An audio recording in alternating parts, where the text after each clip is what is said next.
Now, just on to another topic. Outgoing Woolworths boss Brad Banducci fronted a Senate inquiry today. He was trying to argue against suggestions of supermarket price gouging. But Green Senator Nick McKim, I'm not going to play you the comics. I'm sure you've seen it on Sky News tonight by now. But he basically threatened him with 6 months jail time because he didn't answer the question. Caleb, how hypocritical is this of a politician? If only we could threaten a politician with 6 months in prison every time they didn't answer a question. I know. Wouldn't that be fantastic? I actually didn't realise until today, and I consider myself a reasonable student of Australian politics, that the Senate itself can actually jail someone or impose any other kind of penalty, such as a fine, if it believes someone has committed contempt against the Senate. It's an extraordinary power, and it comes from constitutional powers that emanate from the UK originally when our parliament was set up. But isn't it amazing to think that you could sit there and tell the boss of Woolworths or any other individual for that reason that they could potentially be locked up for not answering a question? There would not be a single politician left in this country if that was the standard to which they were held. But I'd love to see it. I would really love to see it. All of them get done for contempt. They all get locked up for 6 months. And I tell you what, the country would probably run smoother than it has since 1901. Maybe we should put all Sky hosts in charge of running the country and guests for a couple of days, and then it might work. Nick Cater, speaking of shocking policy from the Albanese government, and the Environmental Protection Agency is now going to be able to issue stop work orders to anyone breaking green laws. It'll also have the power to audit businesses. Penalties for offenders will be hiked too.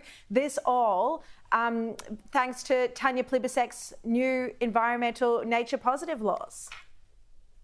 I'll tell you what, I wish he'd turned this nature positive law to bear on these wind turbine developments that they're going to put right up there in the Chilumban Forest, right up there in the far north of Queensland. You know, they really should. Yeah, what did you think of these laws, Caleb, that finally were settled on today, although they have been delayed?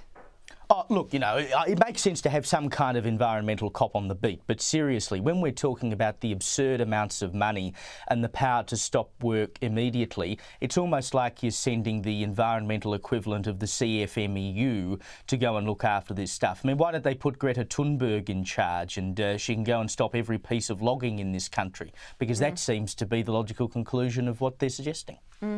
Nick Cater, over in the US, Donald Trump's hush money trial, the jury selection has started for it. Impossible to find an impartial jury when it comes to Donald Trump. Well, especially in New York, I would have thought, Sharri. No, I think his chances of coming out of this with a clean record are pretty low. The question is, will it matter? Probably not. I mean, we've seen so far that every attempt to bring, by the Democrats to bring, twisted lawfare against Donald Trump has ended up only increasing his popularity. And I think this will do so again. It's a very old case. It's very, they've gone through and they've twisted it to get the best possible case against him. But I really don't think it matters in the end. I mean, do you really think the Americans are going to suddenly wake up and say, oh, I'm not going to vote for him because the Democrats have had another go at him in New York? Especially over, these allegations, Caleb. 20 seconds, because they're pretty weak, aren't they? Well, I mean, look, he did the horizontal foxtrot with a woman who takes her clothes off for money. They elected him knowing that last time. Does it really matter?